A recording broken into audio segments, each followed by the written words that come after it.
তো একজন কমেন্ট করছিল যে তার বাড়ির সেট করা পায়রা আগে ভালো দম করতো, ভালো উড়তো, কিন্তু এখন উড়তে চাচ্ছে না বা উড়ছে না, উড়ালেই বসে পড়ে, অন্য ছাদে বসে পড়ে।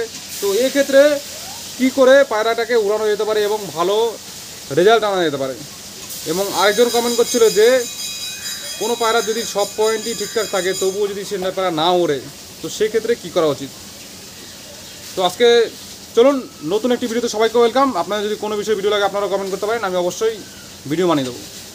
আচ্ছা, আপনার বাড়ির পুরনো পায়রা যদি বর্তমানে না উড়তে চায়, আগে খুব ভালো উড়তো, তো সেক্ষেত্রে একদম সিম্পলভাবে কিছু বেস্ট পদ্ধতি বলে দেবো। সেই পদ্ধতিতে কিন্তু আপনারা আগের যেরকম উড়তো পায়রাটা মোটামুটি সেরকম কিন্তু আবার রেজাল্ট কিন্তু পেয়ে যাবেন। প্রথম কথা দেখুন, যে কোনো পায়রা উড়ানোর ক্ষেত্রে প্রথমে দেখতে হবে সেই পায়রার নিচে যেন ডিম বাচ্চা না থাকে।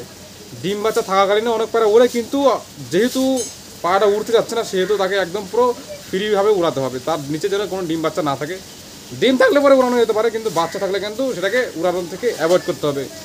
আর দেখতে হবে সেই পায়রাটার মধ্যে ক্রুসে আছে কিনা, মানে মল্টিংয়ে আছে কিনা, পালক কোনো ঝরে আছে কিনা বা কিছু পালক খারাপ আছে কিনা, তো সেটা খেয়াল করবেন। সেসব কারণে কিন্তু পায়রা উড়তে যাবে না।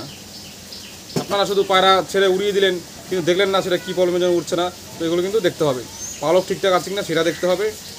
এবং আরেকটা বিষয় সেটা হচ্ছে পায়রা যদি ফিটনেস ঠিক না থাকে, পায়রার বডিটা আপনারা ধরে দেখবেন সেটা ঠিকঠাক আছে কিনা।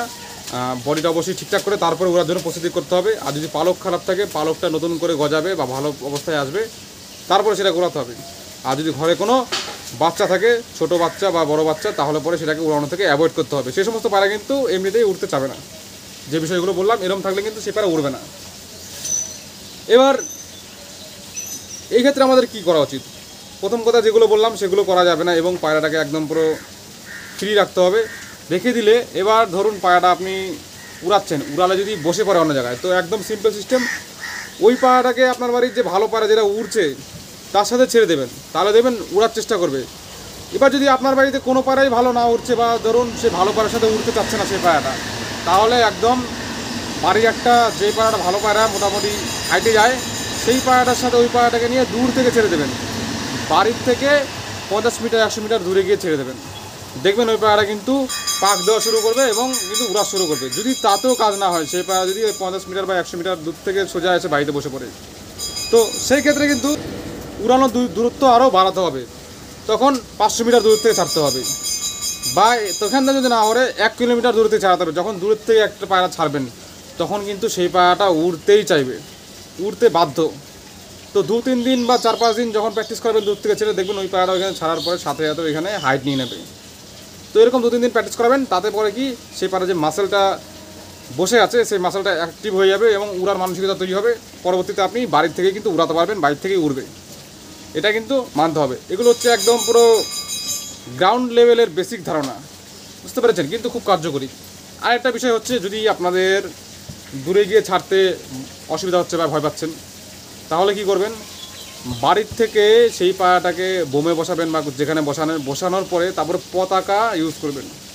লাঠির মাথায় বড় কাপড় বা পতাকা দিয়ে সেই পায়রাটা নিচ থেকে দেখাবেন, দেখবেন প্রচণ্ড ভয় পেয়ে যাবে। ভয় থেকে উড়ালে পরে কিন্তু সেই পায়রা কিন্তু উড়তেই হবে। সেই পায়রা উড়তে চেষ্টা করবেই, দেখবেন ওই পায়রা আস্তে আস্তে হাইট নেবে। প্রথম কয়েকদিন এরকম পতাকা দেখে উড়াবেন, তাহলে কিন্তু সেই পায়রাটা ধীরে ধীরে উড়া শুরু করে দেবে। আর যদি পতাকা যদি ভয় না পায় তাহলে কিন্তু দূরের থেকে ছাড়তে হবে। এটা হচ্ছে সিম্পল ফান্ডা। বাইরে থেকে পতাকা সিস্টেমে উড়াবেন, উড়ে লেগেও ভালো। আর যদি না ওড়ে তাহলে দূর থেকে আপনার ছেড়ে ছেড়ে উড়াতে হবে। আর একটা বিষয়, নর পায়রা উড়ানোর ক্ষেত্রে কিন্তু মাদি পায়রার সাথে যদি উড়ান তাহলে কিন্তু সেই পায়রাটা ভালো উড়ার চেষ্টা করবে। মাদিরা যদি ভালো হয় তাহলে তার সাথে উড়ানোর চেষ্টা করবেন। আরেকটা বিষয়, একদম ভালো ভালো বিষয়গুলো বলেছি যাতে সম্পূর্ণ জিনিসটা কভার করা যায়। যেই পায়রার সাথে আপনি উড়াবেন অবশ্যই সেই পায়রাটার মধ্যে যেন ফুর্তি বেশি থাকে।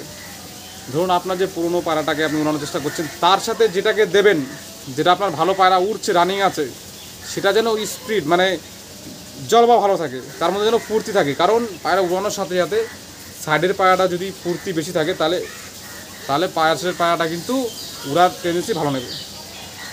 কারণ পার্টনার যে পায়রার সাথে পার্টনার দিয়ে উড়াবেন সেই পায়রা যদি স্লো মোশনে উড়ে, তাহলে কিন্তু মেন্টালি দিক থেকে যে পায়রা উড়াচ্ছেন নতুন তৈরি করবেন সেটা কিন্তু ওর দেখা দেখি ভালো পারফরমেন্স করতে চাইবে না। কিন্তু ওই যে এই পায়রা যদি ফুর্তি বেশি থাকে, জলবা বেশি থাকে, গতি ভালো থাকে, তাহলে কিন্তু তার দেখা দেখি সেই পায়রাটাও কিন্তু স্পিড নেবে এবং ভালো উড়ার চেষ্টা করবে। বুঝতে পেরেছেন? তো এই ছিল আজকে কিছু সমাধান। আপনারা কমেন্ট করুন, অবশ্যই কিন্তু আমি ভিডিও বানিয়ে দেবো একদম দুর্দান্ত পদ্ধতির সাথে। চলুন, নতুন একটা ভিডিওতে আবার দেখা হবে।